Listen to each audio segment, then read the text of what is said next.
የፖርቹጋል ተጫዋቾች ግን ዲስማሽ ነው ጥላቻችሁ ማለት ይሄን ያህል ነው የማትፈልጉት እንዴት ነው ራፋኤል ከወጣ በኋላ ምን አይነት ክሮስ እንዴት ነው ስትጫወት የነበረው መሃሉ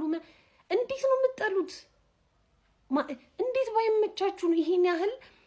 እስኪታይ ድረስ እንዴ ጉል ሆኖ እስኪታይ ድረስ ይሄ ላይሆን ይችላል ምናምን ተብሎ እንኳን አያስጠረጥርም እንዴ አይናውቱ እስኪታይ ድረስ ይሄን ያህል እንደዚህ ሆናችሁት እንዴ አራስ ባትታልኩ ዲ እውነት ይሄን ጨዋታ ወድቃችሁት ቢሆን እኮ በቃ ፖርቹጋል ደጋፊ ይላትም ሊባልም ይችላል እኮ ምናልባት ተወላጆቿ ሊደግፉት ይችላሉ እንጂ ይሄን ያህል ጥላቻ ረበስ በጣም ነው ያስታወቀው እንዴ ኤኒዌይስ ግን እንኳን ደስ አላችሁ አልፈቷል በቻቹ ብላ በቃ ይሁን ባብራ እንዳለ ዳሳስበው ደቦለጋ ሜሲ ላይ ልኳጥሩ ነው አላህን ፍሩ እግዚአብሔርን ፍሩ